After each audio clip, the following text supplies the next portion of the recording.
Ladies and gentlemen, welcome back to the Indie Zone podcast. My name is Kathy.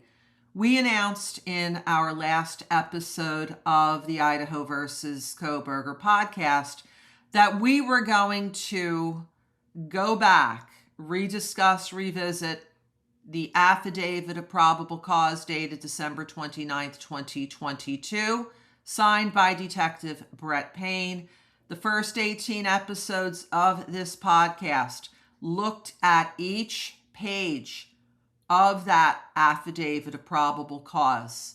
We are now revisiting it for two reasons. First, the 29th of December 2025, which is rapidly approaching, will mark the 3-year point that this Affidavit of Probable Cause was signed and filed. Secondly, there's information that's been made available to the public after Mr. Kohberger's sentencing back in July that we did not have the benefit of when we first recorded those initial 18 episodes of our podcast.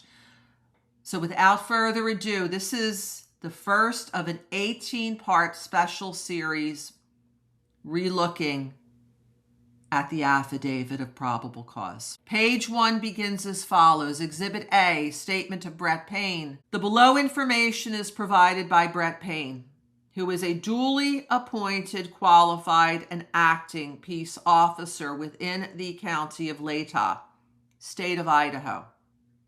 Brett Payne is employed by the Moscow Police Department in the official capacity or position of corporal and has been a trained and qualified peace officer for approximately 4 years. Corporal Payne is being assisted by members of the Idaho State Police and agents of the feds.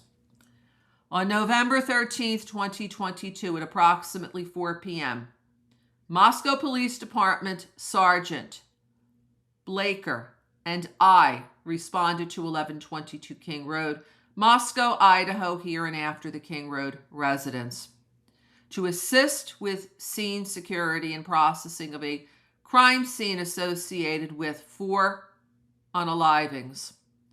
Upon our arrival, the Idaho State Police forensics team was on scene and was preparing to begin processing the scene.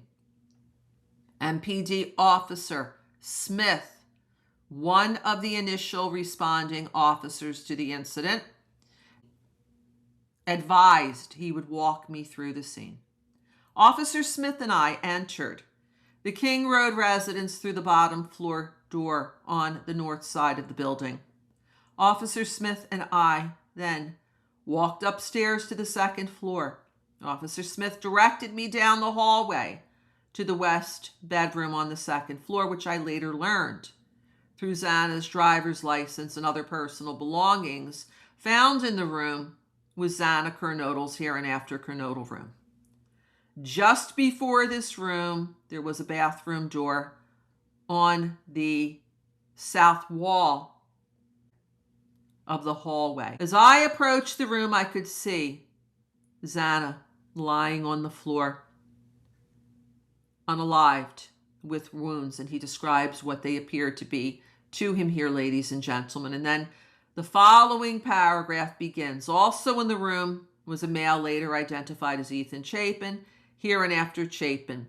And we're going to stop here because the next sentence actually goes into page 2. We'll take that up in the next episode of this continuing special series. If we could provide some comments here. Number 1, Detective Payne references that he was accompanied by Sergeant Blaker.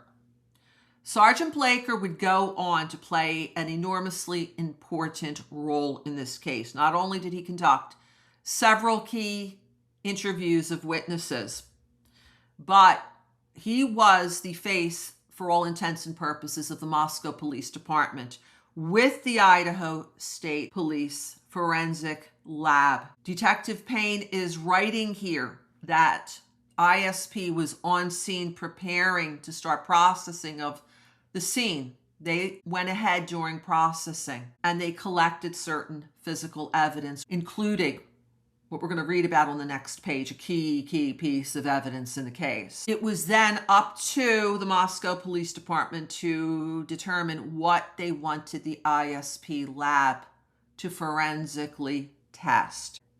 It does not appear that Brett Payne was involved in that process very much, because this is from ISP records, communications back and forth.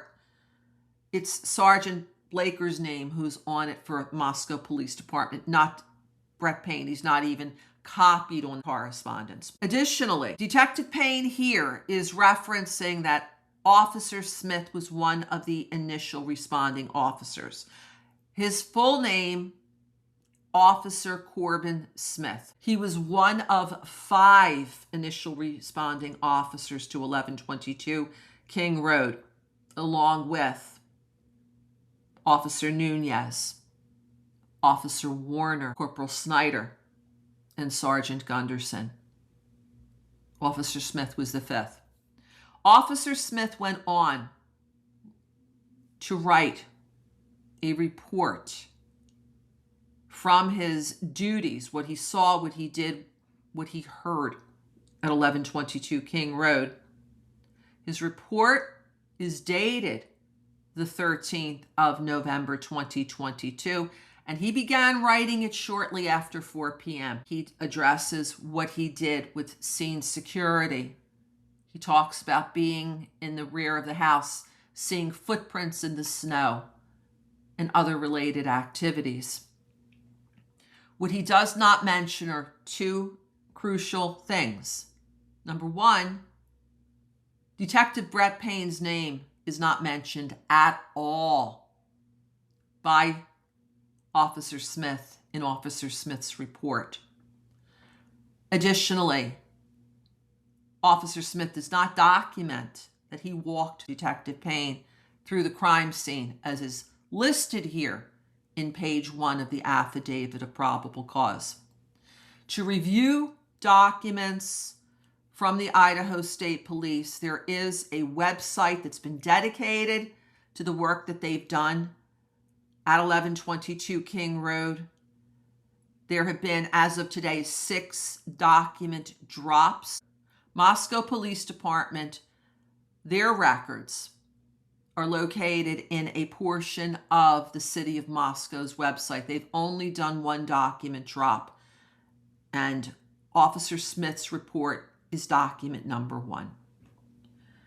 We will continue next time with a review and a discussion of page number 2 of the 18-page Affidavit of Probable Cause. Until then, my name is Kathy. Thank you very much for joining us here today.